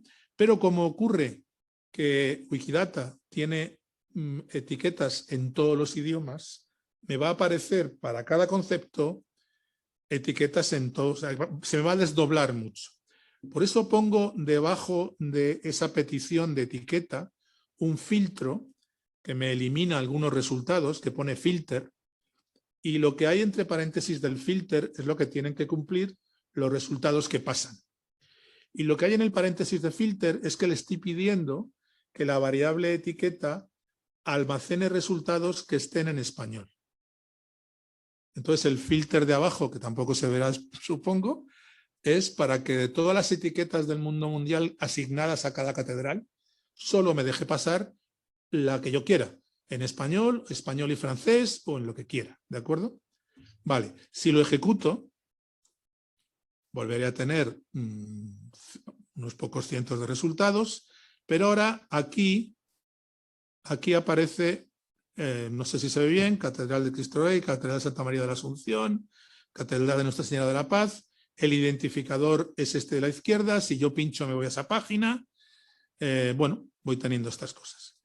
¿Qué podemos, si yo quisiera esto en varios idiomas o quisiera, además de la etiqueta para la catedral, quisiera la etiqueta para no sé qué otra cosa pedía, para el país? Pues también he añadido el país de la catedral en la consulta. Y yo quiero una etiqueta legible para el país y una etiqueta legible para la catedral y los dos en español. Entonces, eso me llevaría a hacer más de un filter, porque sería un filter para las etiquetas de la catedral, otro filter para las etiquetas de... Hay una abreviatura, un servicio que no se ve bien, pero que cuando pase el enlace pones service a un servidor de etiquetado interno que tenga las variables que tenga, me las calcula para todos. ¿De acuerdo? En un solo paso. Yo pongo esto y dentro digo qué idiomas quiero, uno o varios, español o español-inglés o lo que quiera, y cada una de las variables que hay, la variable que alberga catedral, la variable que alberga el país, me va a dar su etiqueta. ¿Qué es lo que necesito? Como no le he dado nombre a esas etiquetas, arriba donde pone select se recupera porque está el mismo nombre de la variable seguido del label. O sea, yo tengo una variable ítem, interrogación ítem, que va a albergar el identificador de la catedral.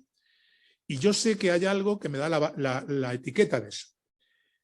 ¿Dónde me lo da? Pues si pongo ítem label, aquí ya no puedo poner ítem etiqueta. O sea, literalmente es el nombre de la variable con un sufijo label con mayúscula. Me podría dar incluso la descripción, el nombre de la variable, description, o en fin, me podría dar más cosas. Entonces, bueno, esto es mucho rollo. Se está haciendo muy pesado, ¿no? Más o menos se está haciendo mal. Pues, bueno, pues ahora tengo etiquetas tanto para la catedral como etiquetas para el país.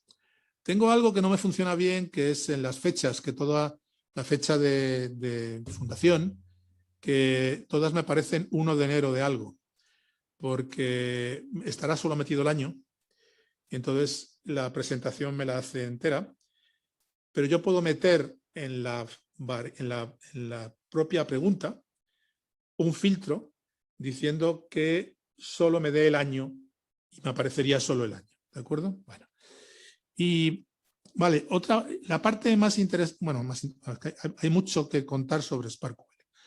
Bien, antes perdíamos, si nos salían inicialmente cuando preguntábamos solo por catedrales, 600 y pico, y cuando añadíamos que nos diera la fecha de fundación, se nos reduce a 400 y pico, porque hay muchos que no tienen fecha de fundación asignada.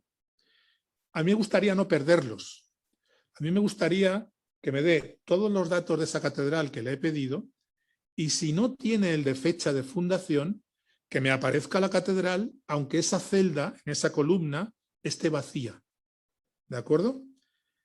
¿Cómo se indica eso en el patrón de consulta? Se indica encerrando lo que sería el enunciado en el que pido la fecha de fundación, entre corchetes y poniendo un optional delante. Optional es, no me descartes esto. O sea, dame toda la información y si no tienes justo esta de eso, dame la información de eso y déjame esa celda en blanco. De tal manera que si ejecutáramos eso con este optional, volveríamos posiblemente a tener 600 y pico resultados, como es el caso, pero ya vemos que hay alguna celda vacía. Hay alguna celda vacía. Pero solo se permite que esté vacía porque solo he puesto optional en la construcción de cuál es la fecha de fundación. Yo podría encerrar yo podría hacer un optional aparte. Podría, en el enunciado en el que pido la imagen, independientemente del otro, optional la fecha de fundación y luego optional la fecha, pedir la imagen. Esa es una pregunta en la que diría, dame toda la información. Si además tienes la fecha de fundación, pónmela y si no, déjala en blanco. E independientemente, si no tienes la imagen, el puntero a la imagen, también déjamelo en blanco. Con lo cual, en las respuestas aparecerá o toda la información o la celda de la fecha de fundación vacía, pero el resto no, o la de la imagen vacía o ambas dos vacías, dependiendo de los casos. ¿Se entiende la idea? Pero si yo hubiera encerrado en un único opcional la fecha y la imagen, lo que estoy exigiendo como opcional es que me cumpla esas dos cosas.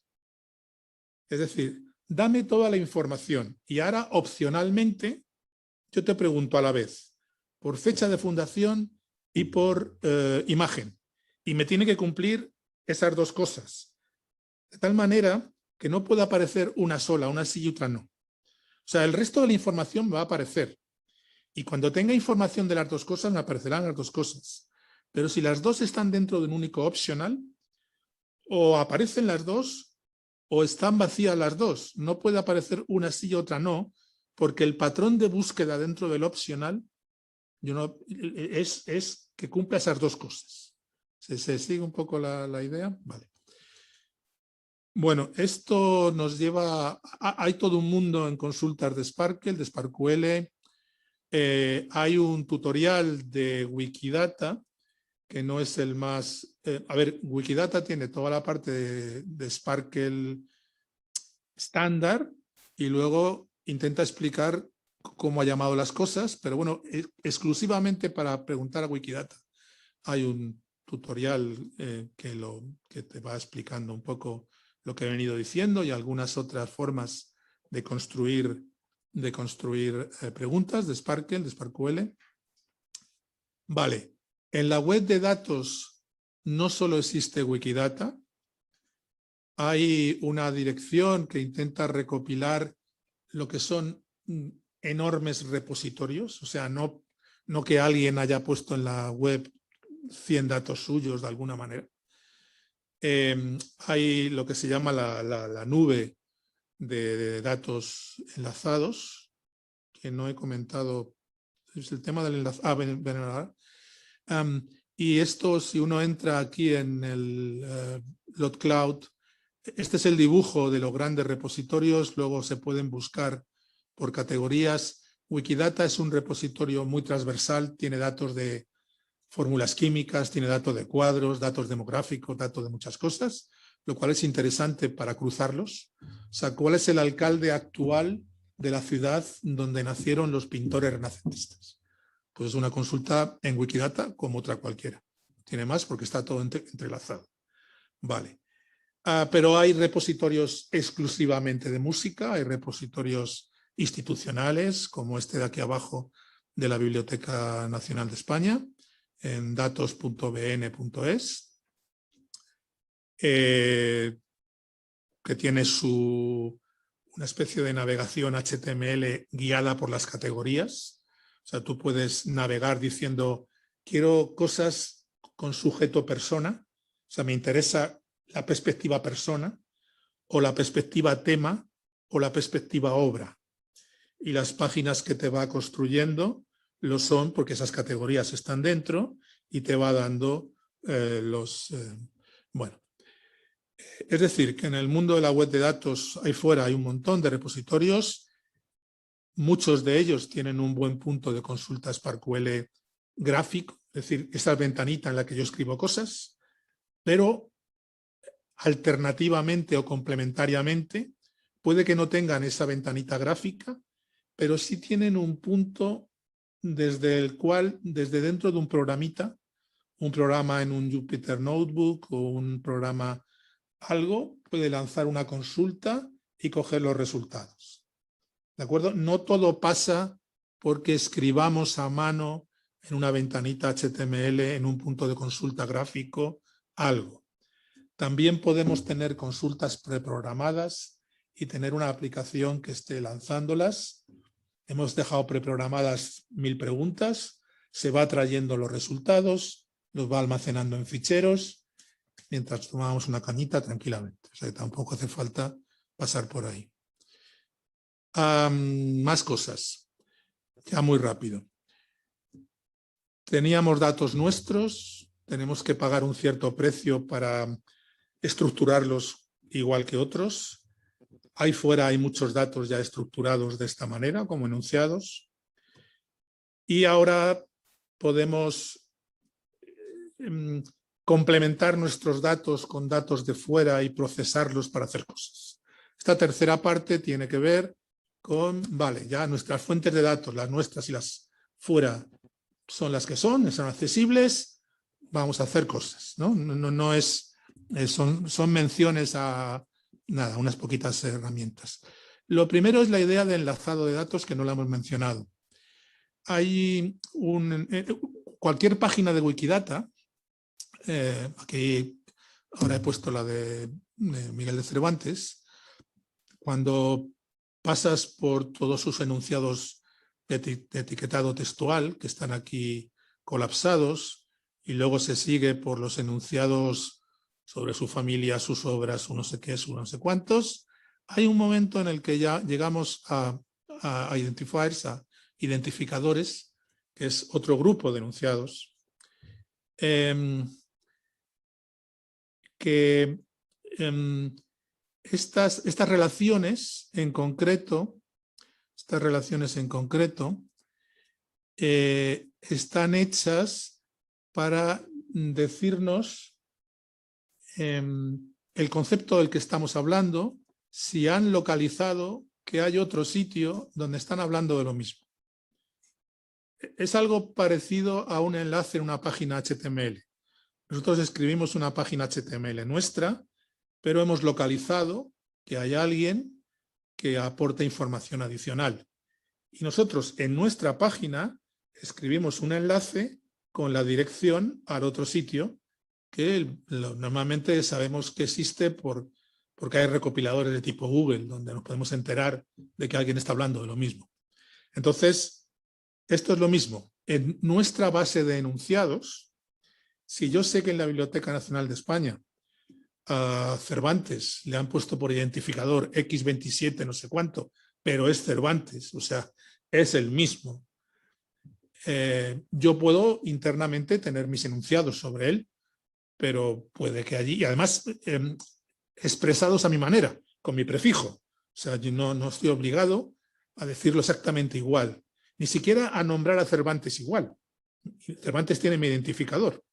Y en la Biblioteca Nacional de España, pues tienen su identificador para Cervantes y están diciendo sus cosas. Pero yo sí soy consciente de que semánticamente estamos hablando de lo mismo. Y quiero informar a cualquier aplicación de que me he dado cuenta y facilito este enlace. Entonces, en mi base de datos de enunciados, todo esto que hay debajo de identificadores son propiedades que nos llevan a identificadores en otros sitios. O sea, aquí hay una propiedad, por ejemplo, Biblioteca Nacional de España ID, que como propiedad relaciona un sujeto y un objeto, en este caso Cervantes, con el identificador que tiene la Biblioteca Nacional. La misma propiedad Biblioteca Nacional ID, en la página posiblemente de Góngora, pues ponga Góngora, la misma propiedad y el identificador de Góngora en la Biblioteca Nacional. No siempre pulsando aquí ocurren cosas. O sea, si uno pulsa en el identificador envías allí una cierta petición, pero aquel navegador lo interpreta como haya decidido interpretarlo. O no te da ningún resultado, o te muestra una página HTML que lo explica, o eso ya depende de cómo. En principio esto no me está dando aquí un resultado. Bueno, no tendría por qué esperarlo, pero en todo caso, no sé si es porque está embebido. A veces pulsando en estos identificadores la petición de información te la devuelve en manera de página HTML legible, y otras veces lo único que informa es a una aplicación que esté procesando estos datos de que también puede lanzar una consulta automática a aquel otro sitio y traerse lo que se haya dicho allí y fusionar en un único grafo. Esta es una manera de enlazado, digamos, relativamente, es un enlazado fuerte, pero no explícitamente todo lo fuerte que puede ser. Porque hay una propiedad de OWL que sí que se usa mucho y que es lo que se usa para afirmar de manera estándar ante cualquier aplicación que este concepto que está en mi base de datos es exactamente el mismo semánticamente que el que tienen allí, que es poner OWL más entre medias. O sea, A, OWL más, B, cualquier aplicación va a reconocer que lo que estoy diciendo es que puede fusionar los dos grafos. O sea, el que tenía por sujeto a Cervantes en mi base de datos y el que tiene por sujeto a Cervantes en la Biblioteca Nacional, le digo, mira, fusiónalos, pon el sujeto de uno encima del sujeto de otro, porque todo eso.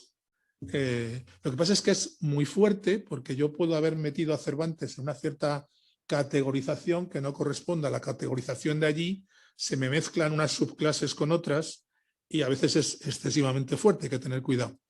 Esto otro de tener una relación que no es el Olse y más, sino que de alguna manera dice en la Biblioteca Nacional es algo parecido, pero no es tan estándar. Esto es de Wikidata. El Olse y más lo entendería cualquier aplicación en cualquier repositorio. Vale. Esto es el enlazado de datos. Vale. Luego, estamos acabando muy rápido. Lo siguiente, hemos visto consultas select. Yo tenía un patrón en Where que decía qué ocurrencias, qué coincidencias, cómo quería que coincidiesen las cosas, y luego tenía en el select una serie de variables que me salían del patrón, y si eran 5 o 6 me daba filas con el valor de esas 5 o 6 para una cierta concordancia, o sea, el nombre de una catedral con su fecha de fundación, su imagen y tal. Con lo cual un select me devuelve algo parecido a lo que me devolvería una base relacional, que son registros de 5 elementos, de 7, de 9, tantos como variables haya puesto yo en el select. Es una colección de registros en una tabla, me devuelve una tabla. Yo me la puedo luego descargar como CSV de Wikidata. Hay una pestaña que pone descarga, lo puedes descargar como CSV, como XML, como lo que sea, pero una consulta select te devuelve un listado de registros.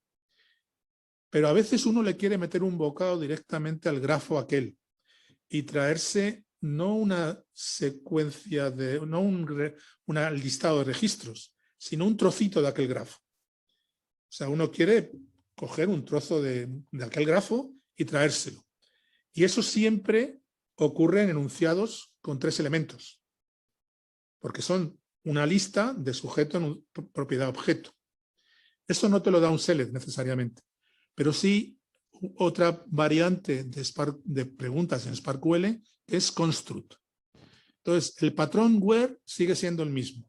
Yo digo que qué ocurrencia tiene que haber en Wikidata, eso me da valores para las variables, me da el valor del nombre de la catedral, de su no sé qué, de su no sé cuántos, pero en construct declaro una serie de enunciados en los que intercalo estas variables, porque esos enunciados son los enunciados donde se va a alojar en forma de grafo lo que traigo.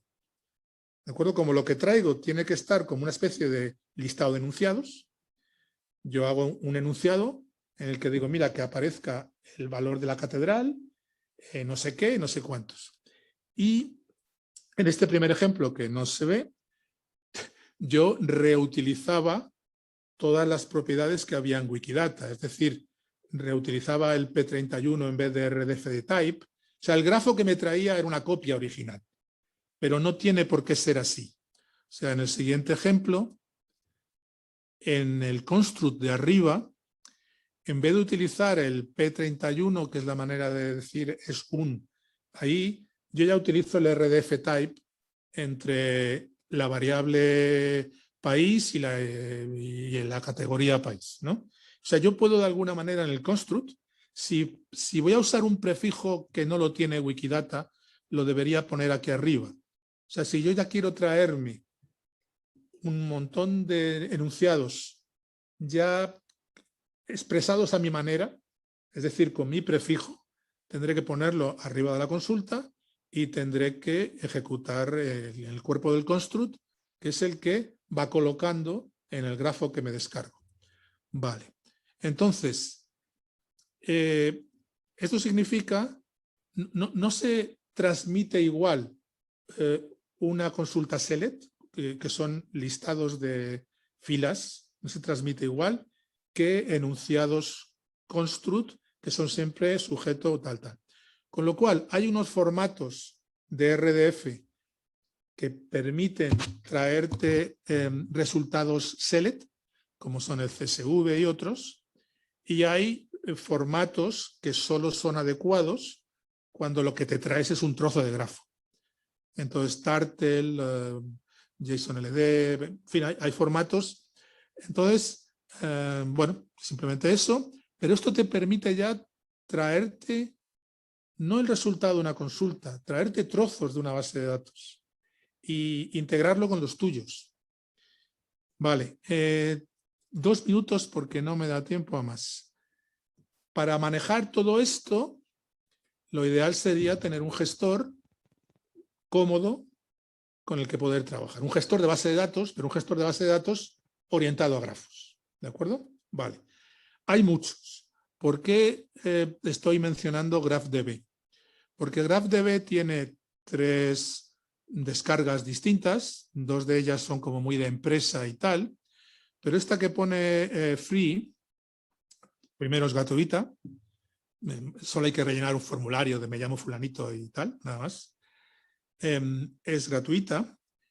La descarga, el ejecutable que uno se descarga, se puede usar, el mismo ejecutable se puede usar de 2 maneras. O se instala en un solo clic en tu ordenador como una aplicación, o sea, es una cosita con un icono que le pinchas 2 y hace cosas.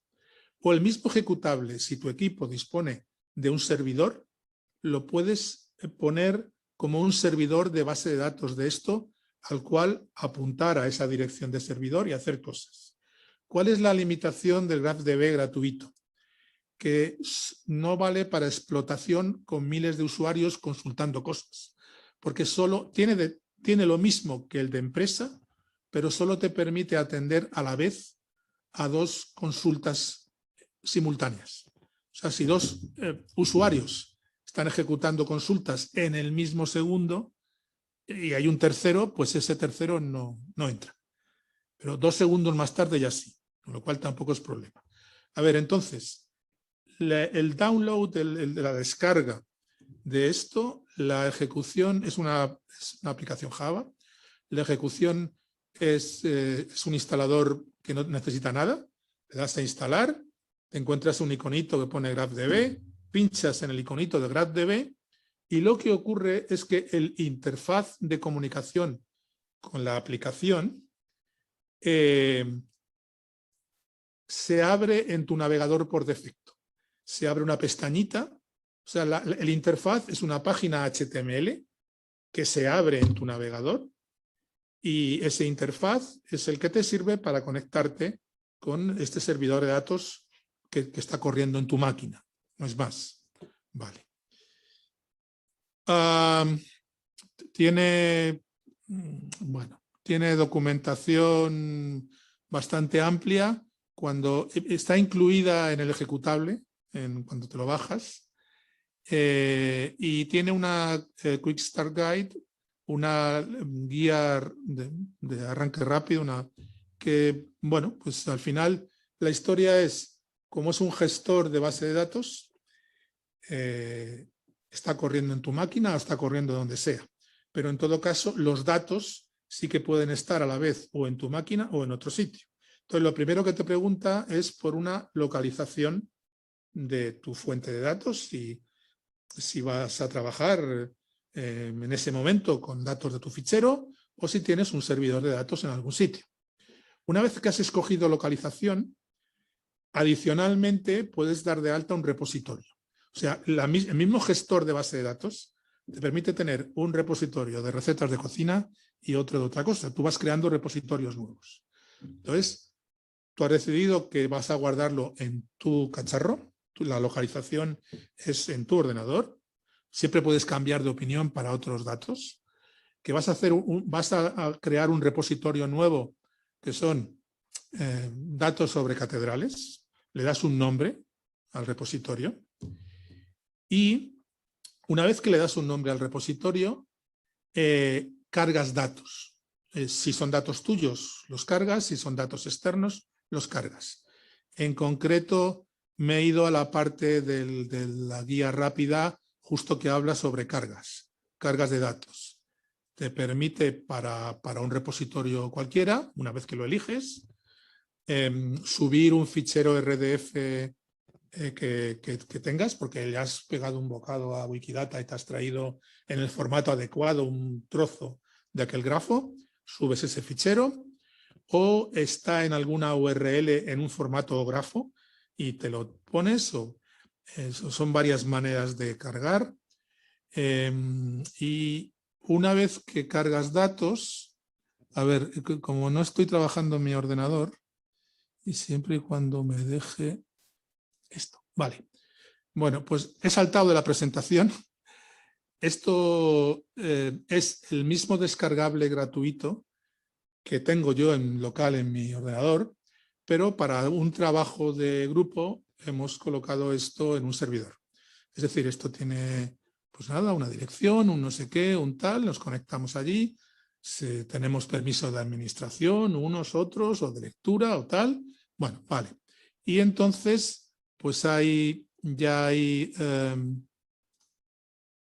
aquí tengo varios repositorios, porque bueno, hay hasta 3 repositorios.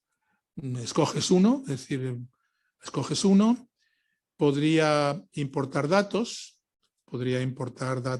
RDF adicionales, ya hay datos aquí importados. Una cosa importante, pero no da tiempo.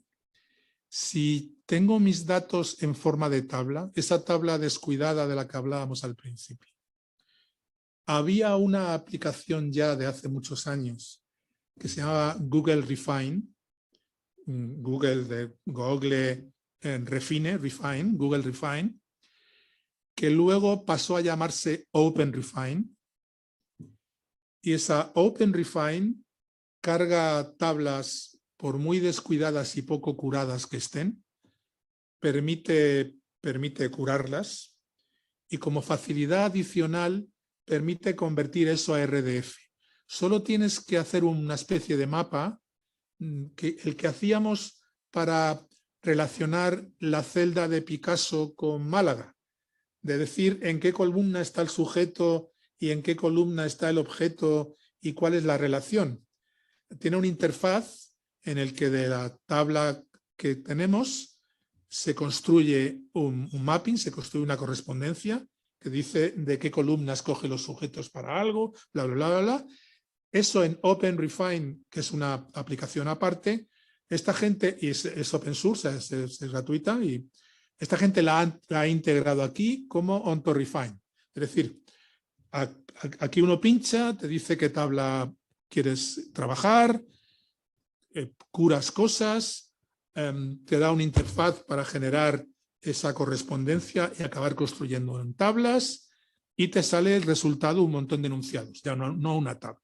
Vale. Cuando has hecho eso y hemos cargado de una manera u otra nuestros datos, tenemos la posibilidad de explorarlos. Hay un overview sencillito. Bueno, tenemos varios niveles de granularidad. Primero, ¿dónde colocamos nuestros datos? Si en local o en un lado.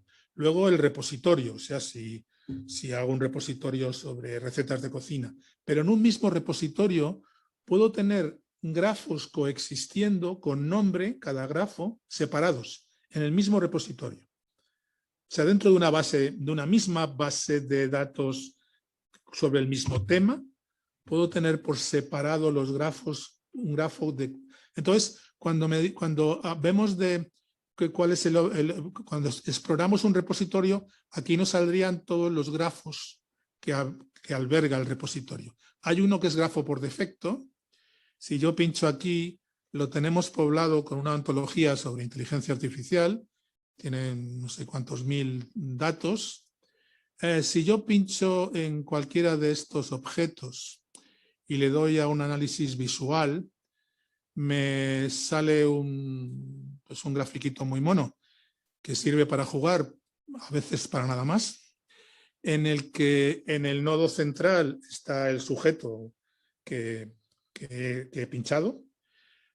Todo lo que está relacionado con él de una manera u otra son esto que aparece. Si yo pincho en cualquiera de ellos, se me expande a lo que está relacionado con lo que está relacionado. Hay otras facilidades para ver qué cosas son subclases de qué y cuántos elementos tiene cada subclase, qué relaciones tenemos por ahí. Y la parte interesante, tenemos también un editor gráfico para hacer consultas SparkQL. Con lo cual, yo puedo hacer consultas SparkQL sobre los grafos, sobre el grafo que tengo, pero no lo hemos mencionado y no da tiempo. Entre medias de una consulta, yo puedo decir que salte a otro sitio fuera, que transmita allí una consulta, que me recoja resultados y me los mezcle con los que estoy consultando. A esto se le llaman consultas federadas, SparkQL consultas federadas, con lo cual, si hacemos una consulta federada aquí, yo podría consultar sobre mis datos y entre medias sobre otros y compararlos y tal. Incluso para rellenar datos, esto nos permite algo interesante. Si os acordáis, teníamos en Wikidata consultas select o consultas construct, que nos daban datos. Bien, SparkQL no solo es un lenguaje de consulta, también de administración de datos. Es decir, hay órdenes de SparkQL que no son solo select o construct, también son insert o delete. O sea, como yo tengo que gestionar mis enunciados, necesito consultas para borrar enunciados, para insertar enunciados. Bien, hay una forma de hacer unas consultas insert, donde en el patrón, que son parecidas a las construct, es insert y un determinado patrón de cómo quieres insertarlo. Y en el where podría ser solo para encontrar dónde insertar aquí en nuestros datos. En ese where yo puedo hacer una consulta federada a Wikidata, por ejemplo, y entonces lo que hace es traerme de allí un montón de datos y me los inserta directamente, sin tener que importarlo como fichero, etcétera, etcétera, etcétera. Esto también tiene la facilidad aquí de guardar consultas. Esta carpetita que pone Show Save Queries, tienes consultas que las editas y las guardas. Bueno, que es una posibilidad de herramienta que quizá merezca la pena. Y no sé si el recorrido... A ver, en este recorrido hay detallitos pequeños de estos técnicos de que falta un punto y coma, que en algún momento cuando queráis ejecutar algo nos va a dar porque no hemos dado todos los detalles técnicos, pero yo creo que os capacita un poco cuando os queráis ejecutar vosotros los detalles técnicos, buscándolos un poquito más en la documentación, o discutir con un equipo técnico, de alguna manera el recorrido de qué son nuestros datos, cómo se conceptualizan, cómo se consultan, cómo se gestionan, pues espero que más o menos se haya aclarado. Cualquier pregunta adicional, si la enviáis al foro del curso virtual, yo la respondo mañana o lo que sea, y pondré el enlace de la esta. Gracias.